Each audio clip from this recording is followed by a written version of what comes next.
education budget in absolute numbers per capita has increased in last 12 years.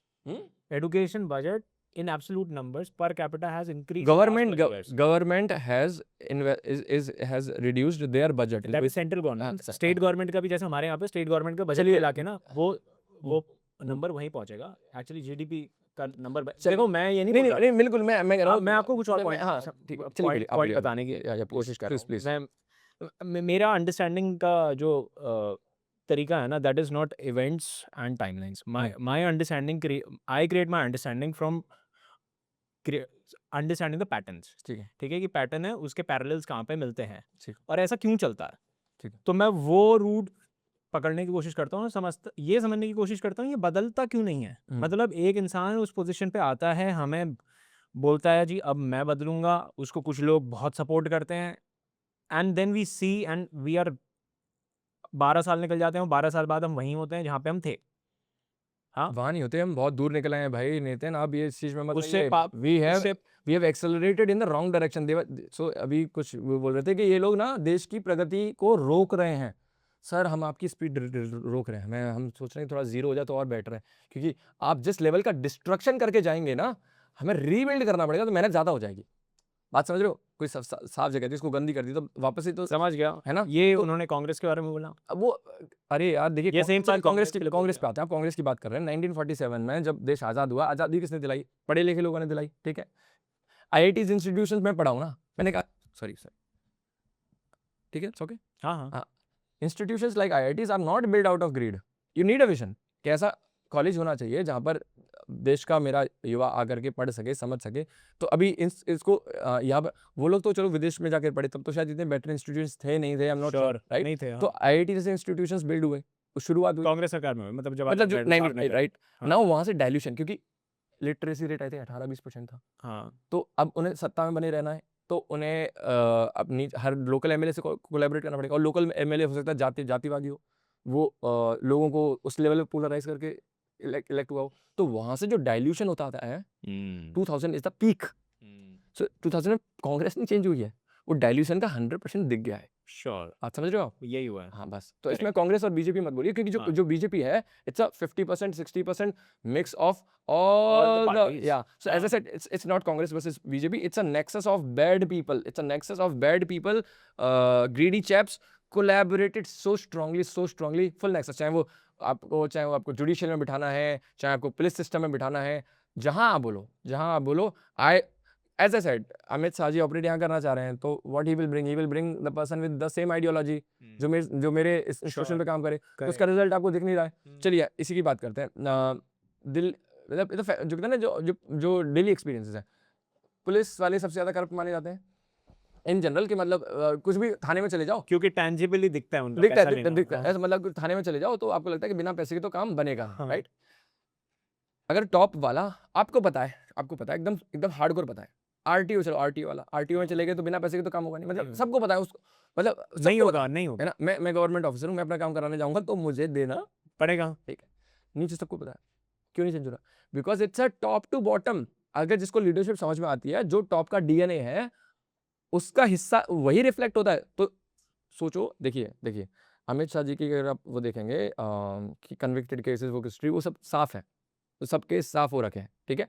क्यों अब वो साफ हो रखे हैं, तो उनके पास कैसे लोग आते होंगे जो अपने बच्चों का साफ करवाने आते होंगे कि जो भी क्रिमिनल हिस्ट्री इनकी साफ कर दो.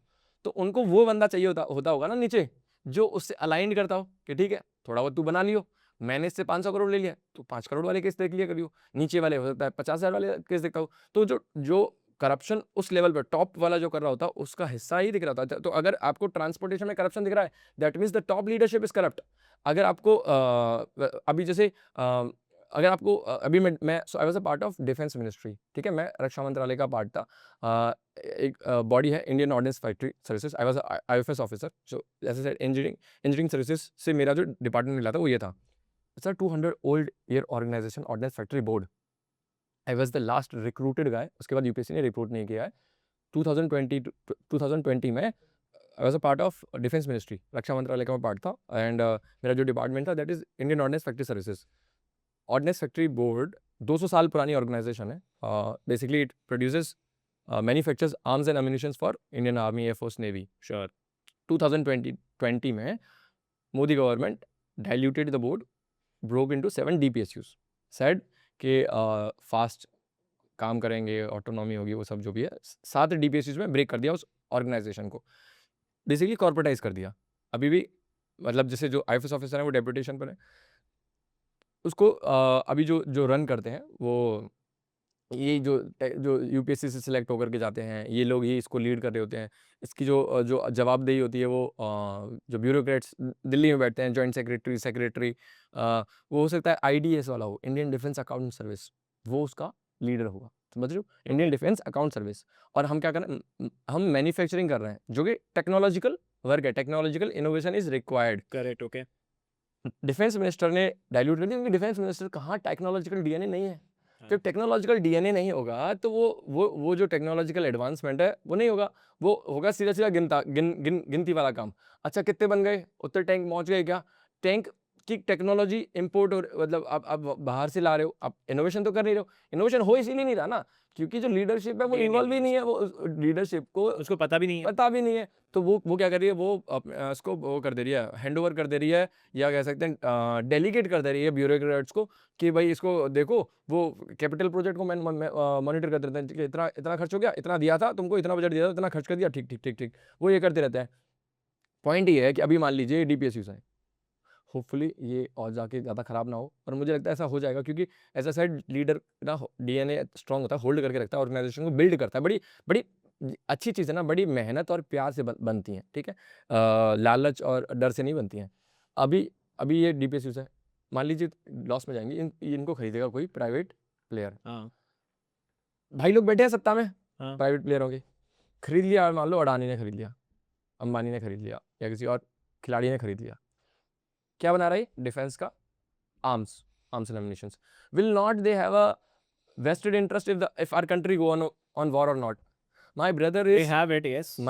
serving in Indian Army. हम्म। मेरा भाई तो इनकी पॉलिटिकल साजिश में मारा जाएगा कि वो लोग वेट करेंगे, या वेट करेंगे, या जैसे अभी स्टेज, जैसे ये जो दंगा हुआ है, जो भी भड़का है, जैसे स्टेज किया, हो सकता है वो लोग ही कोई आतंकी हमला करा दें, क्योंकि अब आतंकी हमला होगा तो इसका स्टॉक्स ऊपर जाएगा, डिमांड ऊपर जाएगी, और अगर सब कुछ पीछे तो इनका व्यापार कैसे चलेगा।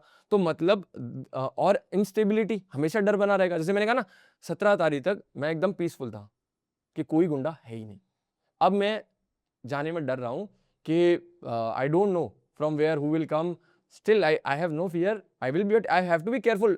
सो एक जो अलर्टनेस है, जो विजिलेंस, जो एक पीस आनी चाहिए ना, एक शांति आनी चाहिए, वो खत्म हो गई। अब जैसे मैंने कहा कि अगर ये डिफेंस मैन्युफैक्चरिंग प्राइवेट प्लेयर के हाथ में चली जाएगी तो क्या होगा, they will have a vested interest if the country goes on war. मतलब तो हमेशा एक हमेशा डिस्टेबलाइजेशन मन में रहेगा, एक हमेशा डर हमेशा मन में बना रहेगा। तो आपने भारतीयों का डर बढ़ा दिया। आप नैरेटिव क्या है, ऑप्टिक्स क्या है, कि हमने डिफेंस, हमारे पास इतने वो थे, अब इतने हो गए, इतने थे इतने हो गए, ऑप्टिक्स सुंदर लग रही है, ठीक है। अंदर नींव कमजोर है। अशिक्षित समाज, एजुकेशन आपने दी नहीं, गरीबी पीक पर है, टेररिज्म ब्रीड्स इन पॉवर्टी, दंगे आपस में हो सकते हैं। तो आप समझिए, जो टॉप लीडरशिप अगर एजुकेटेड नहीं हो, अब जो टॉप लीडरशिप है, आप देख लीजिए, माननीय सम्माननीय पूजनीय नरेंद्र मोदी जी, अमित शाह जी, राजनाथ सिंह जी, गडकरी जी, धर्मेंद्र प्रधान जी, आई डोंट नो वो अपनी शिक्षा को कितना महत्व देते हैं। हो सकता है आधी अधूरी शिक्षा को तो फिर भी देते हो, जो आखिरी शिक्षा है, मैंने आखिरी शिक्षा क्या बताई थी, कि पूरी शिक्षा ये बताई थी कि जो आपको आपकी व्यक्तिगत पहचान से मुक्त कर दे। अगर अमित शाह जी की व्यक्तिगत पहचान से मुक्त हो जाए, सर आप सुनिए, थोड़ा बहुत पढ़िए लिखिए, आप अगर व्यक्तिगत पहचान से मुक्त हो जाएंगे तो आप अपने जो लल्लू लाल जो BCCI चेयरमैन बने हुए हैं, और जो मेरा छोटा भाई है, उसमें कंपैरिजन करेंगे तो आपको लगेगा इसको भी उठाना चाहिए। आप समझ रहे हैं सर, आप अपने उसको बचाने के लिए इतने लोगों को क्रश कर रहे हो, it is unfair, we will not let it happen. तो अगर उन्होंने शिक्षा उनको पूरी मिली होती तो वो ऐसा करते नहीं करते। ऐसा नहीं करते ना। तो मतलब वो हम उनके लिए भी लड़ रहे हैं, हम उनके लिए भी लड़ रहे हैं, क्योंकि शिक्षा पूरी होगी तो उनके जीवन में शांति आएगी। आपको लगता है वो शांति में जी रहे होंगे? आपको लगता है जब पूरा देश जल रहा हो वो शांति में जी रहे हो? क्या फ़ायदा पैसे का, क्या फ़ायदा सत्ता का, जब आपको हर वक्त डर बैठना हुआ है कि कोई मेरी कुर्सी ना छीन ले जाए, कोई मेरे बेटे की कुर्सी ना छीन के ले जाए। बेसिकली मनी और power should bring quality in life. मेरे को 15-16 लाख रुपए आए, मैंने कहा भाई मज़ा आ गया, अब इससे फुल पावर काम करेंगे ढंग से, money should bring peace, sure but Correct. what it is bringing, always a fear, always a chaos. तो सर आप गलत जगह हो सर, हम आपके लिए भी लड़ रहे हैं, एंड कमिश्नर सर आपके लिए भी सर, 34 साल सर अभी आप नौकरी कर रहे हैं सर, आपको पता है सर, दर्द तो होगा आपको भी, आपको दिख तो रही है आप क्या कर रहे हैं, है ना सर। अगर अभी भी आप रिटायर करके रिजाइन करके आ जाइए हमारे पाले में, we are more than welcome, tell us कि मेरे से गलती हो गई। शिक्षा सर, शिक्षा आपकी भी सर अधूरी रह गई है, आपकी शिक्षा भी हम पूरी करवाएंगे, तो हम शिक्षा के लिए लड़ रहे हैं। This is not any political movement. Yes, leadership has definitely take help from all the, चाहे वो किसान हो, चाहे वो अदर, हर तरीके के लीडर्स आए हैं, पार्टिसिपेट किया, उन्होंने अपनी आवाज़ रखी है, मूवमेंट को और मोमेंटम दिया है, वॉल्यूम दिया है। तो बात बट ये सब एक ही कॉज के साथ में है, एक ही cost this is the ground reality. हाँ मैं बता भाई रहा हूँ। आप बहुत क्लोजली काम करते हो तो मेरे को नहीं लगता आपसे सही कोई बता पाएगा। नहीं तो मैंने आपको वहाँ क्या चल रहा है, किस तरीके के लोग हैं, किस तरीके की फाइट है, किस रीजन से, किस मेंटेलिटी से उन्होंने, देखो मैं लीडरशिप का पार्ट नहीं, मैं आपको एज ऑब्जर्वर बता रहा हूँ, मैं लीडरशिप का part. But you are very close with the movement and the protest for last I'm 30 close to days, moment, so 30 I am not days. speaking on behalf of the leader. So Hmm. if anything is controversial, keep me aside. I am just a well-wisher of this movement. I just wish my younger brothers, sisters get justice. So with that concern only I'm speaking. I'm not speaking on behalf of leadership. उनके दिमाग में क्या है, but मैं जितना एक इंसान को समझता हूँ, मुझे लगता है कि मैं थोड़ा पढ़ सकता हूँ, इंसान को थोड़ा समझ सकता हूँ। मुझे बहुत जेन्युइन लोग लगे, बहुत फाइटर लोग हैं, बहुत फाइटर लोग हैं, और उन्होंने जिस भी तरीके से वो लोगों को ला सकते हैं, इकट्ठा कर सकते हैं, they have short every kind of help, but the right help with the right way, with the right intent. You try your level best. You try your level best to mobilize this movement. I am telling you, you are going to fail. And when you will fail, you will feel so sorry, because everyone will know that which side you are fighting from.